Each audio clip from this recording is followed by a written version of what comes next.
जय श्री कृष्णा। राधे राधे। देखिए, फिर से एक बहुत ही अद्भुत भगवान के परम भक्त की कथा मैं आज आप लोगों को सुनाने जा रहा हूँ। और देखिए, ये कथा स्वयं भगवान नारद जी ने कथा सुनाने अपने शिष्य का प्रकट हुए हैं, इसलिए कि ऐसा उस जगह पर उस समय पर ऐसा घड़ी आया कि भगवान नारद जी को स्वयं प्रकट होना पड़ा। देखिए, महाभारत के काल में अर्जुन जब विजयी हुए तब उन्होंने अश्वमेध यज्ञ किया। अश्वमेध यज्ञ किया अपने पांचों पांडवों ने। तो अर्जुन अश्व को लेकर दिग्विजय के लिए प्रस्तुत हुए और घोड़ा आगे आगे, अर्जुन रथ पर सवार होकर और अपना गांडी हाथ में लेकर सेना के सहित उस घोड़ा के पीछे पीछे चल दिए। पूरा जब भारत भ्रमण हो गया, पहले ये प्रथा थी कि जब अश्वमेध यज्ञ में जब घोड़ा सकुशल अपने राज्य में चारों कोने से, यानी कि पूरब पश्चिम उत्तर दक्षिण चारों जगह से घूमकर जब अपने राज्य में सुरक्षित आ जाता था, तो उस राजा को चक्रवर्ती सम्राट का उपाधि दिया जाता था। और ठीक इसी तरह युधिष्ठिर ने पहले भी एक यज्ञ किया था, जो कि इंद्रप्रस्थ में हुआ था भगवान श्री कृष्ण के नेतृत्व में, जहां पर सभी राजागण आए हुए थे और स्वयं हस्तिनापुर के महाराज धृतराष्ट्र अपनी पूरे राज्य भार के साथ आए थे और वहां युधिष्ठिर जी को इंद्रप्रस्थ का राजा घोषित किया गया। और भगवान श्री कृष्ण का दूसरा जब महाभारत हुआ, तो महाभारत के बाद भी भगवान श्री कृष्ण ने एक अश्वमेध यज्ञ पांडवों से करवाया था, जो कि अर्जुन का नेतृत्व में फिर से वो बस अश्व प्रस्थान किया। और जब वह अश्व चारों तरफ से भ्रमण कर आया और खुद हस्तिनापुर के नजदीक एक कुंतलपुर में जब पहुंचा, तो कुंतलपुर में वहां के राजा को उन्होंने जब अश्व उनके राज्य में भेजा, तो वहां पर वह अश्व अलोप हो गया, यानी अदृश्य हो गया। जब अदृश्य हो गया तो अर्जुन देखकर चौंक पड़े। पूरा राज्य के जो सेना थे वो सब चौंक गए कि आखिर वह अश्व गया कहाँ। अर्जुन इतने महारथी थे क्योंकि वे स्वयं भगवान के उत्तरदायित्व में ही वो घोड़ा छोड़ा गया था, इसलिए अर्जुन तो भगवान के सखा भी थे और भगवान की सानिध्यता उनको विशेष प्रकार से प्राप्ति थी। इसलिए अर्जुन ने इतने दिव्यास्त्र धारण किए थे कि शायद उस टाइम पर पृथ्वी पर कोई भी उनके जैसा बलशाली नहीं था। और क्योंकि जो भी बलशाली थे वे स्वयं महाभारत में मारे जा चुके थे, अब केवल अर्जुन ही रह गए थे। इसलिए अर्जुन ने एक दिव्यास्त्र का संधान किया अपने धनुष गांडी पर रखकर, और उन्होंने ऐसा दिव्यास्त्र संधान किया कि जो उनके पास ऐसा दिव्यास्त्र था कि अगर वह अदृश्य रूप में भी किसी को मारना चाहते थे तो वो मार सकते थे। इसलिए उन्होंने ऐसा बाण संधान किया कि जो मेरा अश्व ले गया है मैं उसका वध करना चाहता हूँ। जब उन्होंने ऐसा कहकर वह दिव्यास्त्र पर बाण संधान किया तो नारद जी स्वयं प्रकट हुए। नारद जी ने उन्हें रोक लिया। कहते हैं, हे अर्जुन, ये क्या करने जा रहे हो? ये तुम तुरंत अपने बाण को फिर वापस लो और बाण को वापस लेकर धनुष को नीचे रखो और जैसा मैं कहता हूँ वैसा करो। अर्जुन जी चौंक पड़े, कहते हैं प्रभु, हे नारद जी, आप भला नहीं जानते कि अश्वमेध यज्ञ हमें पूरा करना है और यह चारों कोनों से सुरक्षित आ गया और खुद हमारे हस्तिनापुर में ये कुंतल देश में ही ऐसा हमारे संग विचित्र घटना घटी है, तो इसका तो हमें उत्तर देना ही होगा। वे बोले कि नारद जी बोले कि हे अर्जुन, तुम अनर्थ मत कर डाला, अनर्थ मत कर डालो। ये सुनते ही अर्जुन चौंक गए, कहते हैं कि इसमें अनर्थ की क्या बात है।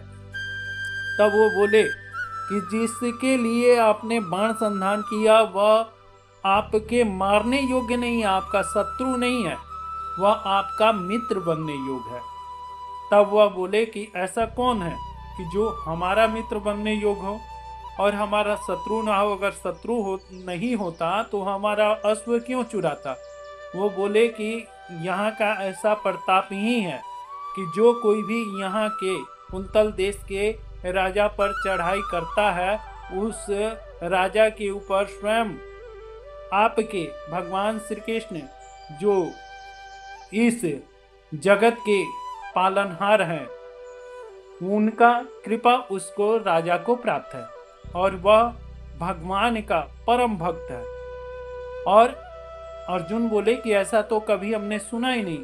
तो कहते हैं कि कुछ ऐसे भी भगवान के परम भक्त हुए जो अपने को भक्त नहीं कहलाते और वह अदृश्य रूप में भक्ति करते हैं, भगवान के परम भक्त होते हैं, जिनका स्वयं वर्णन भगवान करते हैं, भगवान के हृदय में उनका विशेष वास होता है। ऐसे वे चंद्रहास हैं, इस नगर के वे ही राजा हैं, चंद्रहास। तो वो बोले अर्जुन हाथ जोड़कर कि हे नारद जी, आप हमें उनकी कथा सुनाइए। नारद जी बोले कि देखिए, कथा आप जब मैं सुनाने लगूंगा तो पता नहीं कितने टाइम हो जाएगा, तो आपका अश्वमेध यज्ञ कैसे पूरा होगा, और जब अश्वमेध यज्ञ पूरा नहीं होगा तो आपका यह कार्य अधूरा रह जाएगा।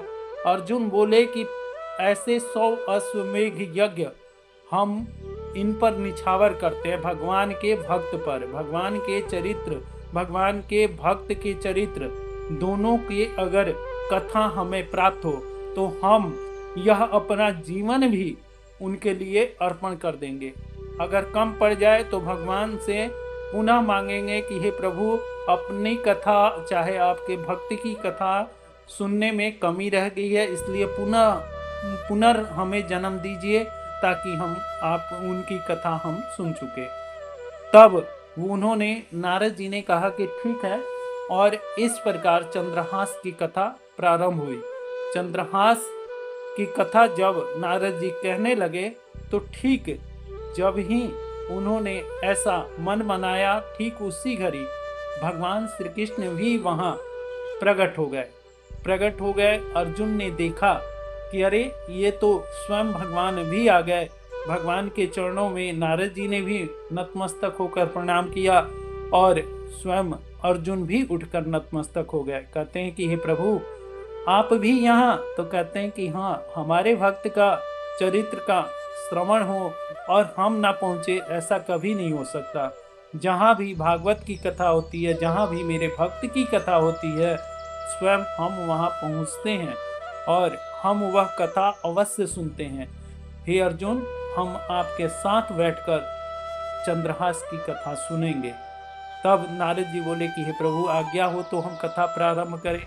बोले कि जरूर से जरूर, आप जितनी शीघ्रता से हो कथा प्रारंभ कीजिए। और इस प्रकार नारद जी ने कथा कहना आरंभ किया कि केरल देश के राजा का पुत्र हुए चंद्रहास। चंद्रहास जब पुत्र का जन्म हुआ, तब केरल देश पर, जब चंद्रहास 3 वर्ष के हुए तो केरल देश पर केरल देश के शत्रु ने आक्रमण कर दिया। आक्रमण करके वहाँ के सभी को उसने मौत का घाट उतार दिया। यहाँ तक कि वह अब नगर में प्रवेश कर गया। नगर में प्रवेश करके वहाँ के राजा और वहाँ के रानी का भी वध कर डाला। और अब उसने मन बनाया कि जितने भी केरल देश के राजा के जितने भी अपने उनके राज्य में जितने भी थे उनका भी वह वध करना वहाँ चालू कर दिया। वहाँ के जितने भी प्रजा थी उनको मारना आरंभ कर दिया। बच्चों को, बूढ़ों को और औरतों को वह मारना चालू कर दिया। अब उसको उड़ती उड़ती खबर मिली कि यहाँ के राजा भी मारे गए, रानी भी मारी गई। अब हमें यहाँ एक का और वध कर डालें तो हम यहाँ पूरा चिंतन राज्य कर सकेंगे, हमें कोई चिंता नहीं रहेगी। और वह है राजा का 3 वर्ष का पुत्र। अगर उसका वध हो गया तब हम अचिंतन होकर राज्य करेंगे। और इस प्रकार उसने मन बना लिया। और देखिए भगवान की प्रेरणा कहाँ कहाँ तक जाती है। तब वह 3 वर्ष के बालक का वध करने का जब मन बनाया तो किसी ने गुप्त रूप में जाकर और चंद्रहास के जो दाई माँ थी, धाई माँ जिनको कहा जाए, क्योंकि बड़े बड़े घरों में अपने पुत्र को पालने के लिए धाई माँ रखा जाता है। क्योंकि अब भी यह समय में भी ऐसा होता है कि बड़े बड़े पढ़े लिखे जो डॉक्टर हैं, इंजीनियर हैं, उनके पास इतना टाइम नहीं होता, तो इसलिए पुत्र पुत्री को पालने के लिए वे एक धाई प्रस्तुत करते हैं और उसको तनख्वाह देते हैं। वह उनका देखभाल करती है और सुबह से शाम तक खाना पीना सोना सब चीज़ उसका वही करती है। और यह दोनों पति पत्नी अपने कार्य में संलग्न होते हैं। और इस तरह वहाँ भी राजा ने चंद्रहास के लिए धाई माँ रखा था। धाई माँ जब सुनी कि चंद्रहास को भी मारने का षड्यंत्र अब चल रहा है तो उन्होंने क्या काम किया कि अब उन्होंने फटाफट जितना जल्दी हो सके उन्होंने चंद्रहास के सभी वस्त्र, राजकीय जितना भी वस्त्र था, सोना चांदी का गहना से लेकर उनके वस्त्र से लेकर सब निकाल कर फेंक दिया, सब चुरा दिया। और हीरे मोती जो भी उनके हाथ में कड़े थे, जो पाँवों में पैजमियाँ थी, कमर में करधनी थी, गले में हीरे की माला थी, वो सब कुछ निकाल कर फेंक दिया, बाल बिखरा दिए। और बाल बिखरा कर और इस तरह उन्हें एक फटा पुराना, जैसे मैला कुचैला, जैसे एक भिखमंगा का स्वरूप होता है वैसा उन्होंने बना लिया। अपना भी स्वरूप उन्होंने धाई माँ जैसा नहीं रखा, एक आम प्रजा के तरह बना लिया, एक भिखारिन की तरह बना लिया। आंचल में उस बच्चे को छुपा लिया और उसके मुख पर मिट्टी वगैरह मल दिया, जिसके कारण वो मैला कुचैला लगे। सब सेनाओं में घोषणा हो गया, राजा ने घोषणा कर दी कि राजा के उस पुत्र को तलाशो, कहीं भी मिल जाए तो उसे जिंदा नहीं छोड़ना है, उसको मारकर मेरे पास ले आओ। तो इस तरह जब धाई माँ उसको पिछले रास्ते से, राजा के राजमहल के पीछे के दरवाजे से जब धाई माँ जा रही थी तो वहाँ से एक सैनिक ने उनको देख लिया। पूछे कि यह आंचल में क्या छुपा कर ले जा रही हो? वो बोले कि मेरा नन्हा बालक है, उसका तबीयत खराब है, उसका मैं वैद्य के पास ले जा रही हूँ और तब तक ये युद्ध छिड़ गया, अब मैं क्या करूँ? और रोने लगी। तब धाई माँ के आंचल को हटाकर उसने देखा तो मैला कुचैला वस्त्र और फटे पुराने हाल में और बाल बिखरे हुए वो देखकर सैनिक कहता कि जल्दी से जल्दी इसको बदबू दे रहा है, इस नाक बंद कर लिया। और उसने उस बच्चे को वहाँ से छोड़ दिया। कहते जल्दी से जल्दी लेकर तुम निकल जाओ, और अगर तुमने राजा के चंद्रहास नामक बालक को देखा है तो मुझे बताओ। वो बोली कि हम नहीं जानते, हम तो आज तक राजा को नहीं देखे, तो राजा के बालक को कौन कहे? राजा के बालक कभी राजमहल से निकलते ही नहीं थे। इस तरह का के उस धाई माँ ने वहाँ से उनको निकालकर अलग राज्य में लेकर प्रस्तुत हुई, वहाँ से निकल गई। जब निकल गई तो काफ़ी दूर, इतना दूर कि वहाँ से उनका वह बेचारी मन में सोची कि हम इतने दूर चले जाएंगे कि कहीं भी इस बालक के नाम का और जात का कहीं भी किसी ने देखा ना हो। वैसे राज्य में हम जाएंगे कि कोई हमें पहचानता ना हो।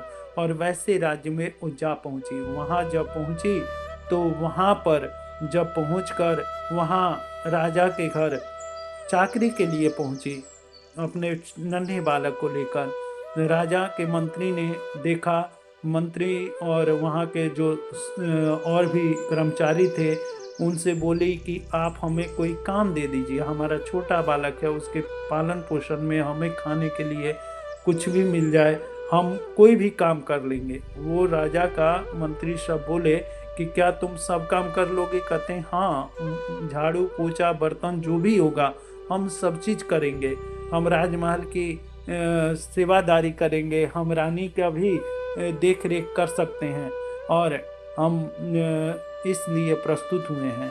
वहाँ के मंत्री बहुत अच्छे थे और उन्होंने उसको नौकरी पर रख लिया और इस तरह नौकरी पर रख कर और इस तरह वह नौकरी करने लगी और वहाँ पर उस बच्चे का पालन पोषण करने लगी।